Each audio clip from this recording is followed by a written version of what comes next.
Doctrine of labs. पण तुम्हाला फायदा होऊन राहिला ना, हिस्ट्री शिकून राहिले माझ्याकडे तर. डॉक्ट्रिन ऑफ लॅब्स कोणी लावलेला आहे? लॉर्ड डलहौसीने. ठीक आहे, लॉर्ड डलहौसी व्हाईसरॉय आहे, लॉर्ड डलहौसी. ठीक आहे, याने काय लावलेला आहे? Doctrine of labs. आता हा डॉक्ट्रिन ऑफ लॅब्स काय आहे? सोपाचा सिंपलचा विषय आहे. आपल्या जुन्या काळामध्ये आपल्याला राजे महाराजे सगळेच दिसलेले आहेत, सगळे तेच होते ना आधी.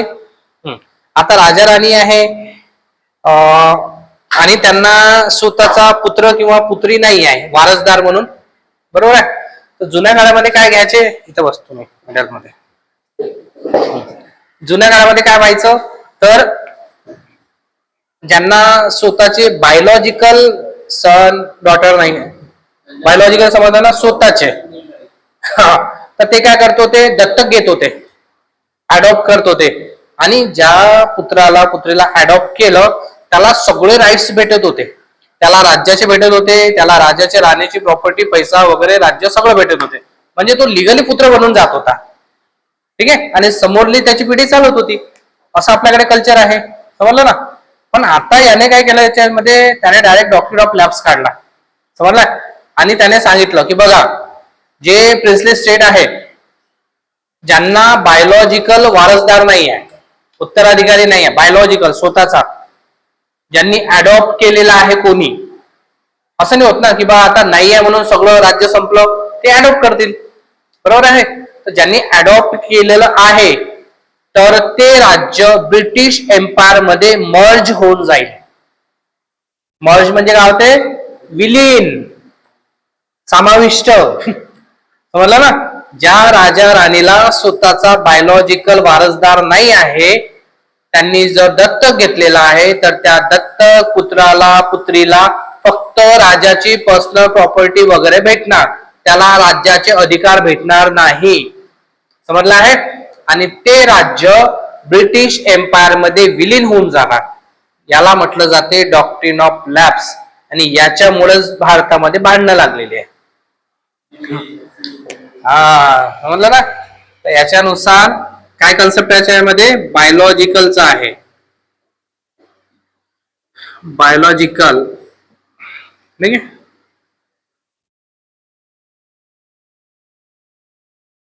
सन किंवा डॉटर म्हणजे बायोलॉजिकल उत्तराधिकारी, ठीक आहे. जर नसेल तर काय होणार? ते जे स्टेट आहे, ठीक आहे, स्टेट आहे ते कुठे जाणार आहे?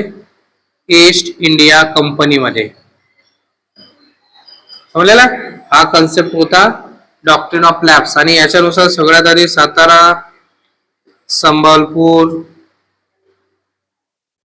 आणि मग दिसते आपल्याला झाशी, ठीक आहे, हे अनेक्स करण्यात आलेले होते, हटलेले होते. अनेक्स म्हणजे हडपून टाकलेले, समजलेला आहे डॉक्ट्रिन ऑफ लॅब्स. आता झाशीचा राणीचा तोच फंडा होता, त्यांना स्वतःचा उत्तराधिकारीच नव्हता, त्यांनी जो पुत्र होता त्यांचा लहान तोच दत्तक घेतलेला होता, ठीक आहे. कारण की तिच्या पतीचा मृत्यू झाला, तिने तो पुत्र दत्तक घेतलेला होता, राईट. म्हणून डायरेक्ट यांनी पाठवलं की बा तुमच्याकडे तर वारसदार नाही आहे, उत्तराधिकारी बायोलॉजिकल नाही आहे, त्याच्यामुळे तुमचं जे एम्पायर आहे ते ब्रिटिश एम्पायर मध्ये विलीन होऊन जाणार, सोडून द्या, तुम्ही आपल्या घरी चालले जा.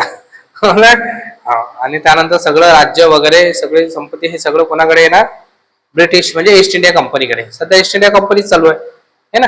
अशा प्रकारचा होतो. म्हणून झाशीच्या राणीने उठाव केला, समजलं आहे.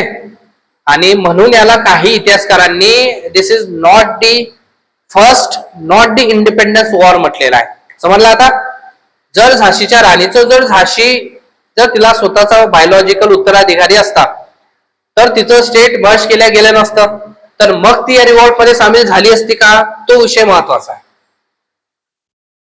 पण इथं जेवढेही सामील झालेले आहेत त्यांचा काही ना काही प्रॉब्लेम आहे म्हणून सामील झाले, मला असा एकही मला दिसत नाहीये की ज्यांना काहीच प्रॉब्लेम झाला नाही बा आणि ते सुद्धा सामील झाले, तर हा इंडिपेंडन्स वॉर नाही आहे, हा स्वतःसाठी लढलेला आहे.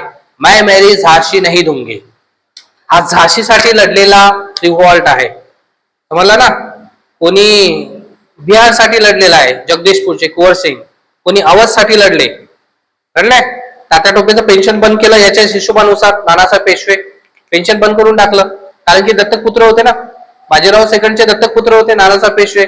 दत्तक पुत्राला यांनी सांगितलेलं काहीच भेटणार नाही, पेन्शन बंद, एकदम कळलं हवे पेन्शन कसं का बंद, बरोबर ना, त्यांनी तिथे उठाव केला. म्हणजे सगळ्यांना काही काही असं झाला प्रॉब्लेम म्हणून त्यांनी उठाव केला. म्हणून काही इतिहासकार म्हणतात की नाही यार हा काही इंडिपेंडन्स वॉर नाही, याच्यामध्ये इंडियाची डेफिनेशन नाही आहे.